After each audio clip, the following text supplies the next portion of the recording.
I wanted to do a Pokemon Nuzlocke, but I wanted to spice things up a bit.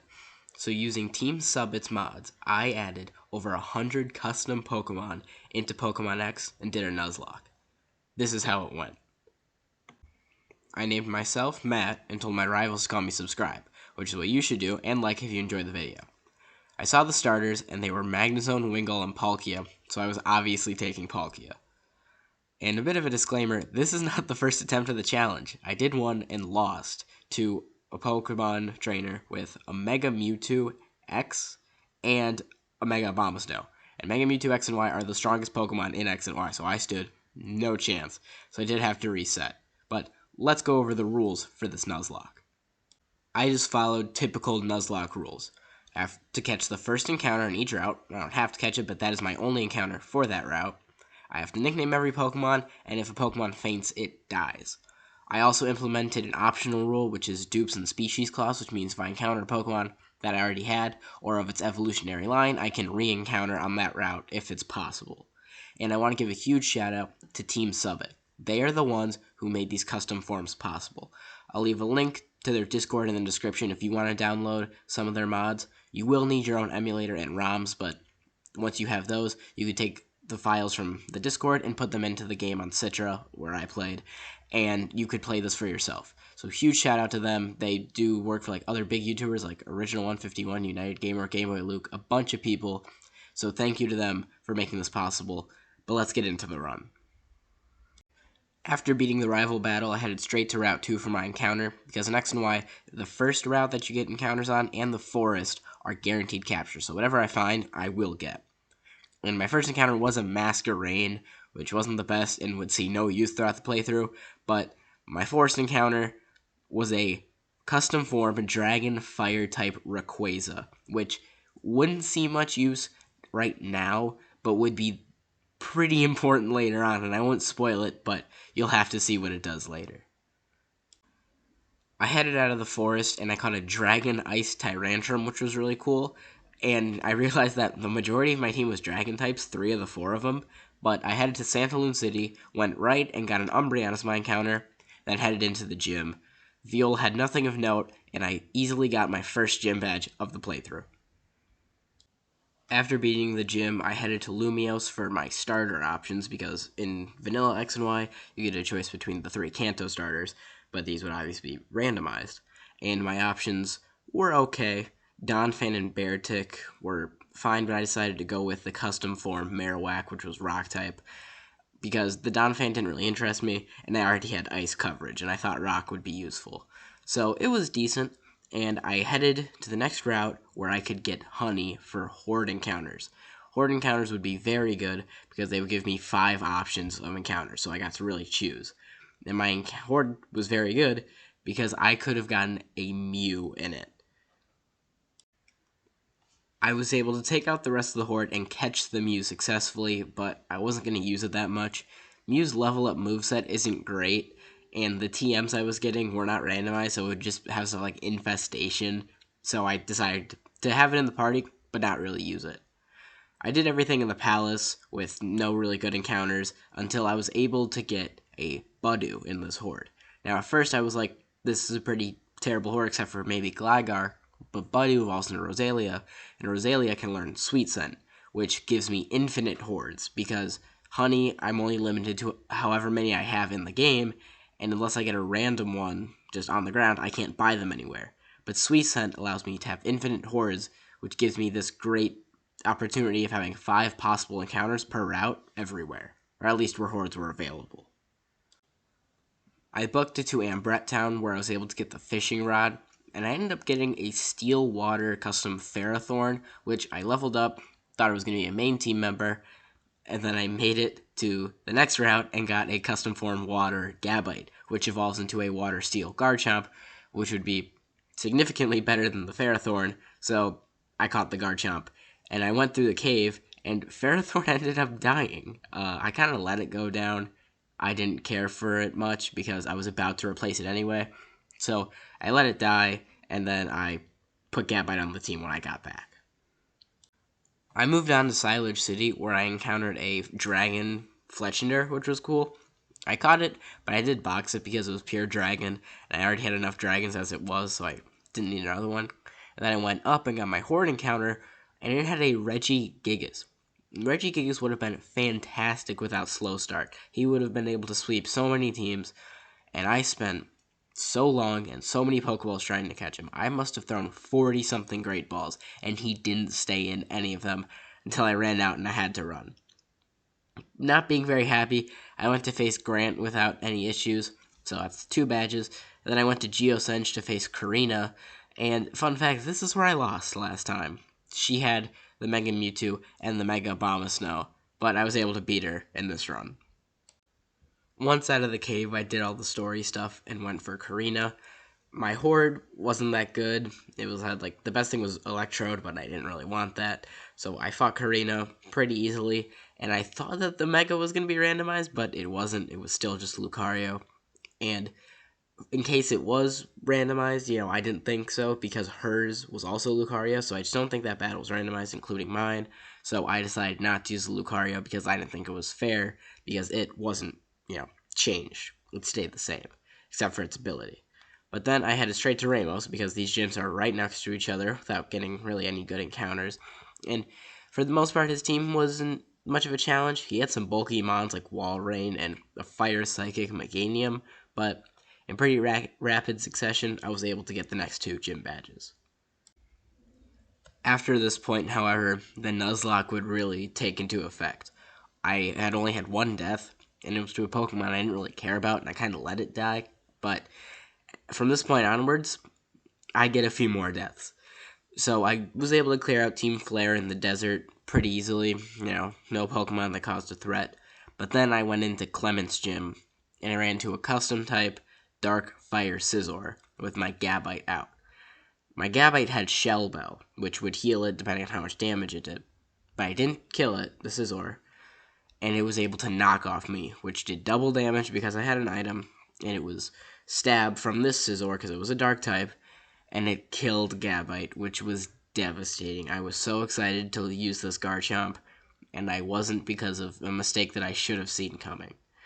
I beat Clement without losing anyone else, but I was not happy with what happened. I wasn't out of the woods just yet, however, because at the rival battle with Serena, she sent out a Metagross. So I sent out my Marowak, even though it's weak to Metagross steel type attacks. I didn't think it'd have anything good besides like Bullet Punch, and I had beat up on Marowak. But this Metagross had Justified, which boosts its attack stat every time it's hit. Beat up can hit multiple times, and of course it hits 6 times. Luckily, Marowak doesn't die, but now I have a +6 attack Metagross to deal with. For some reason, I send out Mew because I think I need a safe switch, which I probably did, so in retrospect, it was a good idea. But Mew sets up the drought, and Mew does die. So I go into Palkia, because Palkia can probably take hits the best and deal it the best. But none of Palkia's moves besides Surf, the other ones are resisted, Surf isn't, but the sun is out. So I am terrified that this is not going to kill, because if it doesn't kill, Palkia's going to die. So I risk it by hitting Surf, and thank God it takes out the Metagross, and I beat the rival.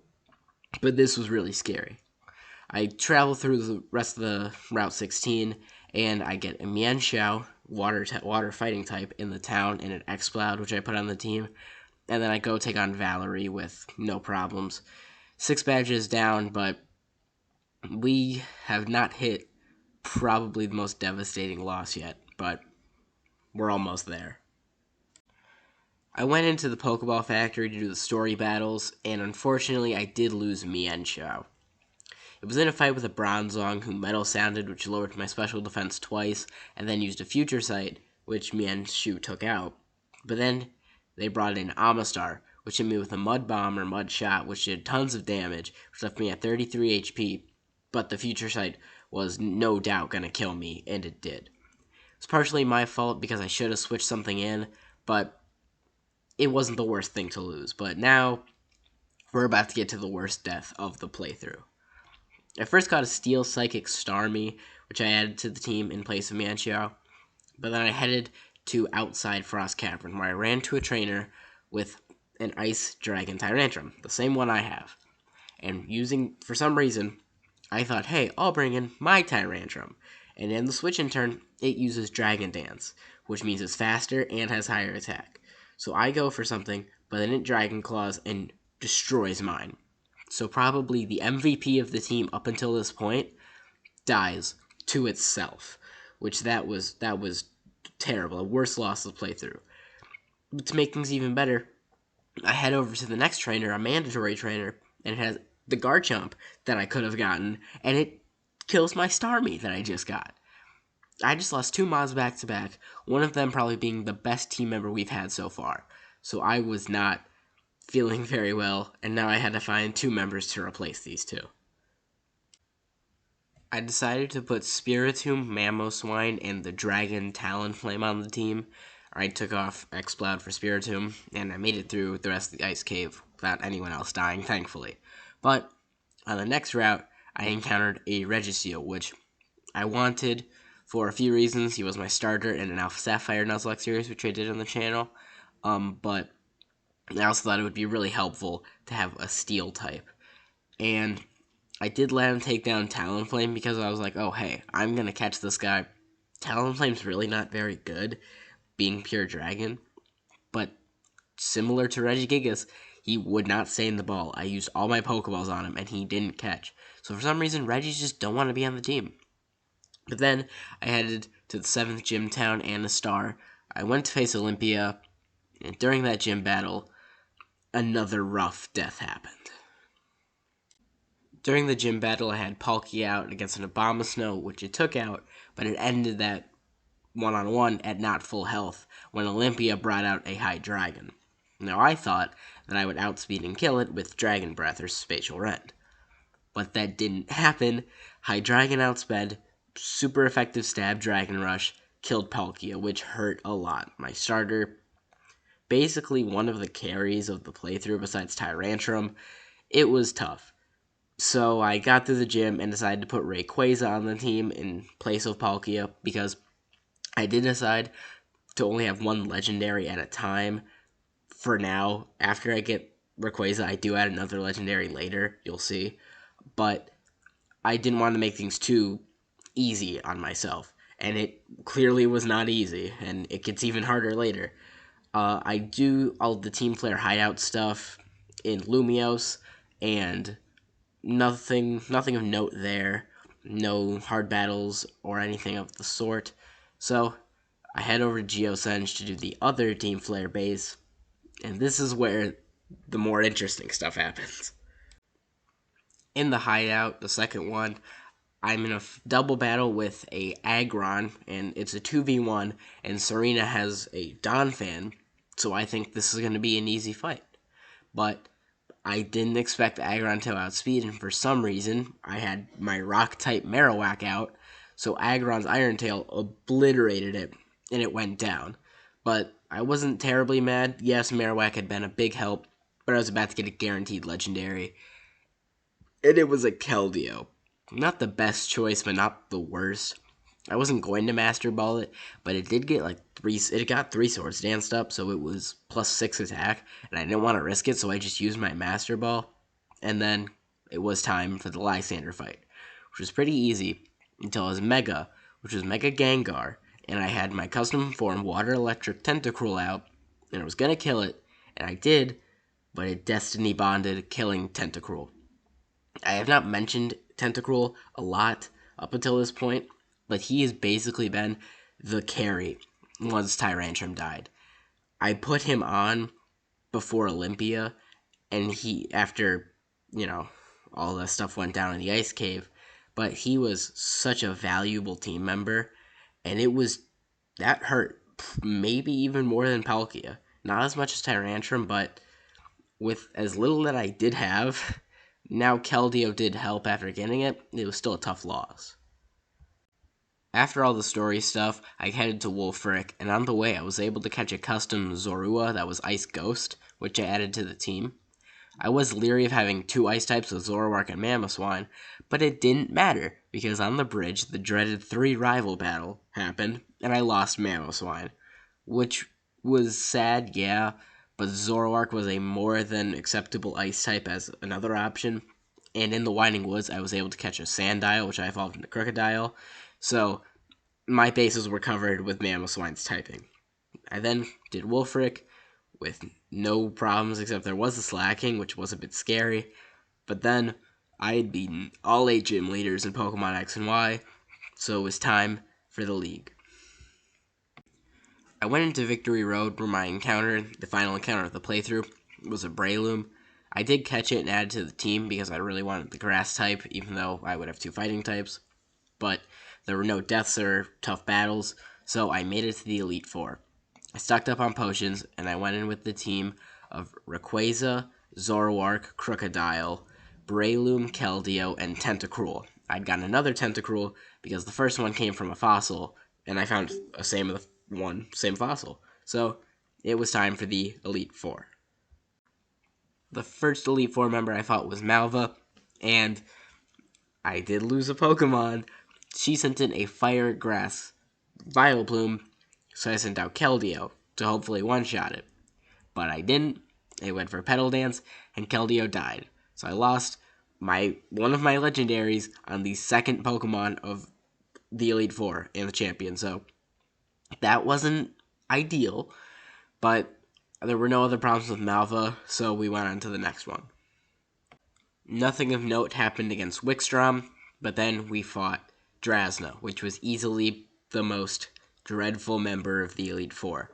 I went in, and she had a Steelix, so I sent out Breloom to hit it with some grass and fighting type attacks, but they just weren't doing that much, and he was slowly whittling me down until he used Double Edge, which I thought wouldn't kill me, but it did, so Breloom went down. I was able to take out the Steelix, but then came out Lugia, so I brought out Zoroark to use ice moves on it, but it had color change, so it was not doing that much. So I kept going for Ice Shard to try to kill it, because it outsped me, so I couldn't go for a Ghost move after I had already used one to make it a Ghost type. But I had 9 HP, and Ice Shard barely didn't kill, and Zoroark went down. But I took Lugia out, but now I had 3 Pokemon for one more Elite Four member and the champion, so things were not looking good. Similar to Wikstrom, Seabold didn't do anything, so now it was time for the final battle, Diantha.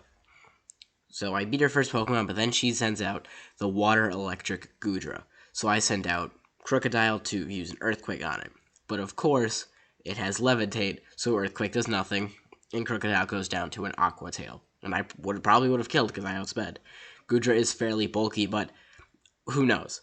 But I sent out Rayquaza, but this is the one time where color change probably came useful, because it used Outrage, which turned me into a pure Dragon type. So Dual Chop was Stab and was able to take down Goodra. I thought I had lost when Goodra took out Crocodile. I thought it was over. But I was able to successfully take out Goodra. I fought the rest for Mons until our final Pokemon, her Mega, came out, and it was a Mega Charizard.